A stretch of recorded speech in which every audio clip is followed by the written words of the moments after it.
Will the China war happen only because of North Korea matter or the South China Sea matter? President Donald Trump and China's Xi Jinping sat down for their first superpower summit in Florida earlier this month, and by all accounts, things went well. Still, it is time to consider the sheer magnitude of problems dividing America and China.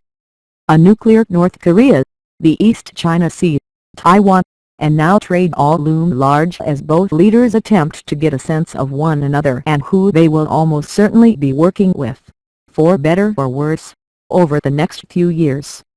But no challenge looms as large as the South China Sea, a body of water where over $5 trillion of seaborne trade, $1.2 trillion is U.S. trade, by the way, feeds the economic engines that power Japan, South Korea, Taiwan, Vietnam, and others. Whoever dominates the South China Sea dominates the Asia-Pacific, something clearly not lost on the Chinese. By essentially building 7 new islands in the area, as well arming them, China might very well have turned the South China Sea into their very own personal lake. The South China Sea, though, is not just a card to be employed to dominate Asia for China, but a marker of its place in the international pecking order. President Xi has a Chinese dream: the restoration of Chinese influence throughout the region. It is a personification of how Beijing sees the region, and itself. To that end, Beijing has come up with the craziest of ideas, the map that it circulates widely of the Asia-Pacific that has a 9 or 10-dash line carved into it. On that map, Beijing claims almost 85% of the South China Sea, essentially declaring that body of water part of its national territory, something no nation has done in centuries. Such a dream could morph into a nightmare, as America has consistently challenged such claims, stating that seas and oceans must remain part of the global commons or a common space for all nations. Considering the fundamental differences between these nations, the world's biggest military and economic powers, would they go to war over the South China Sea? The answer is simple: yes. Although how it would start would almost certainly be an accident, it could happen. Here is a scenario where the unthinkable occurs. The U.S. guided missile destroyer is ordered to conduct what is called a Freedom of Navigation Operation, or FONOP, in the South China Sea. The goal is to challenge Chinese claims of actual sea rights around their newly created islands in the area. The U.S. destroyer travels within 8 miles of Woody Island, one of China's most important new bases. Beijing is not amused, and was ready for this. Chinese satellites detected the course of the vessel, and China dispatches what appears to be 25 fishing vessels. But in reality, these ships are part of the country's maritime militia, thousands of non-naval vessels that Beijing uses to press its claims in the area.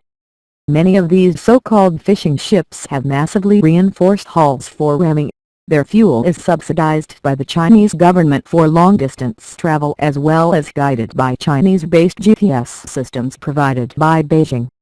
The ships are ordered to continually cut in front of the U.S. destroyer, a game of near chicken, all to get the ship to turn around and leave the area. From here, things go all sorts of bad. The ship as big as a U.S. destroyer can't just change course on a dime. After beginning the FONOP, the captain of the destroyer sees on radar the Chinese vessels closing on his location. He orders his vessel to slow to 10 knots. But the Chinese boat's close to within almost 500 yards. They hail the destroyer to leave the area, as this is Chinese historic waters. The Americans reply, stating, "We will sail wherever international law allows." The Chinese fishing vessels come closer. The American captain orders all stop, desperate to avoid an incident, all for naught. 2 of the Chinese ships venture too close and scrape the sides of the massive naval vessel.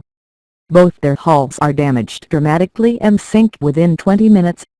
While almost all the crew from both vessels are saved, 3 Chinese sailors lose their lives. The Chinese public is outraged. Video of the incident was filmed by several of the crewmen on the so-called fishing vessels. edited by Beijing to look like the U.S. Navy ramped the vessels instead of being an accident. In response, China sends multiple naval vessels that are within intercept range to confront the U.S. ship in a show of force. Within 12 hours, 4 Chinese destroyers are within 10 miles of the U.S. vessel. Orders from Washington are to avoid a confrontation, at all costs. The Pentagon orders the destroyer to change course and sidestep any contact with the Chinese ships. Then all hell breaks loose.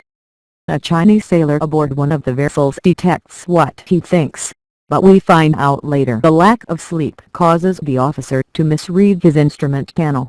Is the U.S. Navy destroyer locking on its fire-controlled radar and is getting ready to strike with an anti-ship missile? Instead of preparing protective countermeasures, the Chinese vessels opened fire first with a massive barrage of 7 anti-ship missiles. While the U.S. side is armed with missile defenses, one of missiles hits the target, sinking the ship. The American public is outraged. President Trump demands the sailors responsible be handed over as war criminals, declaring, "If China does not make this right, I will have no choice but to respond." Trump orders U.S. nuclear forces to DFCON-3 and begins moving an aircraft carrier battle group from the Middle East into Asia. He also orders B-1, B-2, and B-52 bombers to Guam, as well as a new round of FONOPs to be conducted in the South China Sea. All of this puts China in a dilemma. Beijing realizes that its military advantage is lost if Washington were to strike, specifically targeting the satellites, computer networks, command and control nodes, and vital systems, attacking with overwhelming force first. Seeing the build-up of forces, China responds. It sends a massive wave of anti-satellite missiles at America's eyes in the sky. It launches cruise and ballistic missiles at all U.S. bases within reach, from Japan to Okinawa to the Philippines and as far as Guam. The goal: take out as much of the ability of Washington to attack and coordinate attacks as possible. In the process, China destroys over 50% of U.S. aircraft on the ground, as Washington has not hardened many of the bases that store its bombers and attack aircraft. Additionally, over 75% of U.S. satellites that feed vital attack vectors and targeting information are wiped out, as well as an American aircraft carrier. It seems the next great war in the Pacific, with 2 nuclear-armed nations, has just begun. While we can thank the heavens such an account is fictional, I have been involved in countless simulations where a war between Washington and Beijing starts in this very way.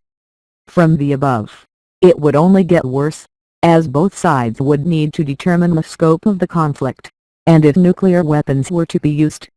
With China and America having so much to lose, it is imperative that both sides look to the things they share. Climate change and saving the environment should be an issue both sides work together on. If the trade relationship could be made more equitable, millions of jobs could be created and protected. Cultural ties that span generations, along with the millions of students that study in both countries, bind both nations together. Simply stated, Washington and Beijing have more to gain from peace than war. It is something we must remember.